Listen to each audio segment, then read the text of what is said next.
Hi, I'm Autumn Rozario Hall. Welcome to my studio. Today I'm going to be painting this mixed media tree, kind of a collage type painting, and talking about the novel Thorn Hedge by T.K.Fisher. Okay, so if you hear some little talking in the background, there he goes. That's my son, Theo. He just turned a year old, and he's with me right now. And I am not going to be pausing and re-recording this audio like a bazillion times to try to edit out his voice. So he's just here, sometimes that's how it is. So, Thorn Hedge by T.K. Fisher. First of all, why that novel? Well, it's because that's what I was listening to on audiobook while I painted this painting. And this isn't an in-depth review, it's just some casual thoughts I had on the story that I was interested in sharing. Listening to the book didn't really influence the painting that much. That doesn't actually happen that often. I think music is more likely to influence a painting's mood or tone than an audiobook. And as far as listening goes, it's pretty easy to listen to an audiobook while painting, but not to sketch. Sketch, I use a lot more thinking, kind of puzzling things out. So audiobooks are usually reserved for the painting and coloring part of a piece of work. Thorn Hedge was a fairy tale inspired novel, kind of a take on Sleeping Beauty, told from the perspective of the fairy that cursed the girl. Now, reinterpreted, reimagined, definitely, and it's not in the Maleficent vibe. The story centers around Toadling, who is the fairy.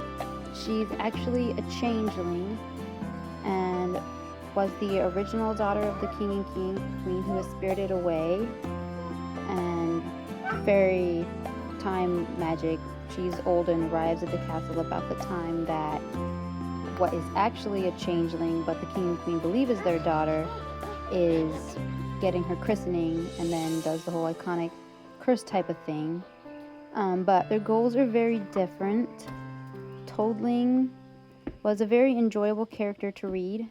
She was very soft, caring, and it was refreshing because I've come across quite a few books, and it feels kind of part of trends right now to have characters that are kind of brash, prickly. And there's nothing wrong with that, but this character was on quite a different journey, and it was intriguing and fulfilling to kind of see her story arc unfold.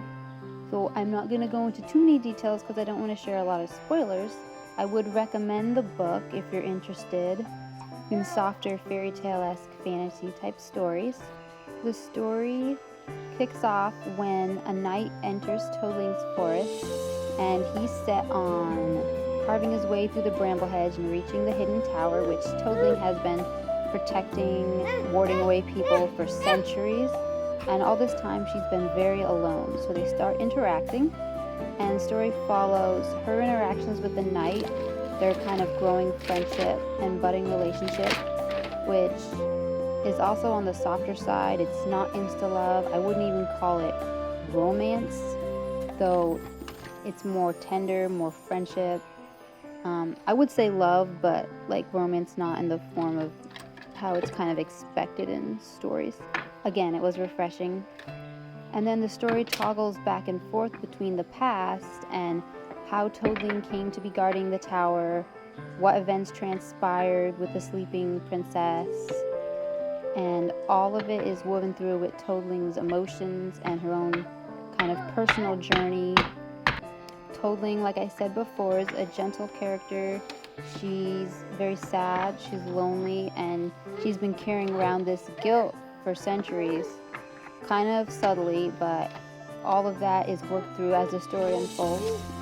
It's a shorter story. It was only about 4 hours on audiobook, and I did thoroughly enjoy it. Now, this painting isn't finished. I have a few more doodads to add to the front. I'm going to be gluing little bits and pieces to it. Hopefully I'll share the finished piece in another video, and thanks for watching. Bye.